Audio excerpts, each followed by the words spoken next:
Job parle de cette marche irréprochable et demande que Dieu le pèse dans des balances justes, tellement il était sûr de n'avoir pas marché dans le mensonge, ni son pied couru vers la fraude. Il affirme être libre de tout orgueil de position, car il n'avait pas dédaigné les plaintes de ses serviteurs et avait été disposé à écouter tous ceux qui venaient à lui, en se disant lui-même, celui qui m'a créé, ne les a-t-il pas créés?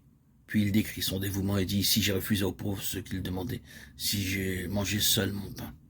Il parle encore de sa bonté pour le pauvre, sa justice, à ne prendre aucun avantage sur eux. Job se glorifiait d'une chose après l'autre, jusqu'à ce que les amis qui l'écoutaient ne purent rien dire de plus. Par toute cette autosatisfaction que les souffrances de Job ont mise en lumière, nous voyons la raison pour laquelle il lui fallait cette révélation plus profonde de Dieu, qui lui fit dire « J'ai horreur de moi, je me répands dans la poussière, dans la cendre ». De la même manière, le Seigneur doit porter sa main sur nous, pour nous maintenir continuellement brisés.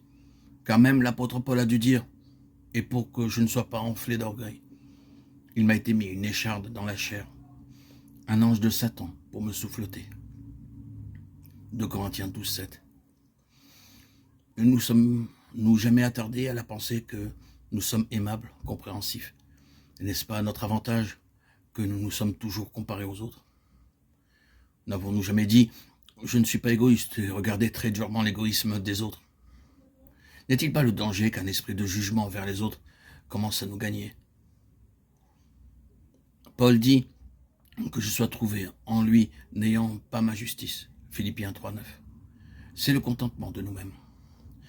Et nos jeux et nos mais qui sont si répugnants aux yeux de Dieu. La révélation de Dieu nous donnera une telle lumière sur la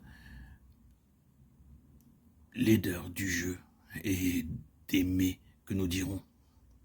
Désormais, Seigneur Jésus, que ce soit toi et tes, nous serons plus déterminés à le justifier.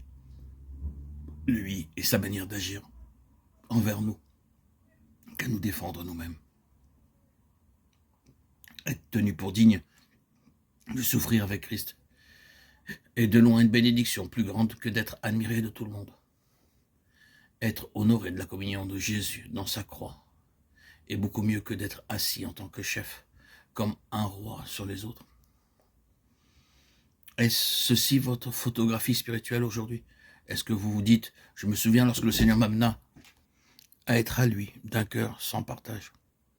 Je vous remercie pour sa miséricorde envers moi, le premier des pécheurs. Il a conquis ma volonté, et dans l'épreuve, j'ai pu dire, sans hésitation, l'Éternel a donné et l'Éternel a ôté, que le nom de l'Éternel soit béni.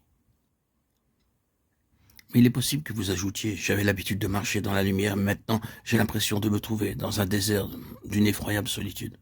Autrefois, j'avais une claire communion avec Dieu, maintenant il me semble pas me parler, j'étais utilisé pour d'autres. Maintenant les choses sont comme si Dieu n'avait rien à faire avec moi. Auparavant, je m'asseyais comme chef, maintenant je suis mis dans un coin solitaire, et je suis un objet de raillerie. Ils avaient l'habitude de penser que j'étais un ouvrier populaire, qui avait du succès, maintenant ils disent, il me semble pas du tout être utilisé. Au milieu de tout cela, vous êtes-vous consolé, vous reposant sur votre innocence en toute affaire, votre esprit compatissant? Combien désintéressé vous étiez, combien bon envers les autres. Quelle qu'ait été leur attitude, vous n'avez pas agi comme eux. Avez-vous été plus occupé à vous justifier vous-même plutôt qu'à dire « c'est Dieu qui m'a conduit dans ce chemin de l'épreuve et je préfère marcher avec lui que d'avoir tous les honneurs que le monde peut donner ». Il n'est pas facile d'apprendre à posséder l'esprit de l'agneau quand nous nous asseyons comme rois et chefs au milieu des autres.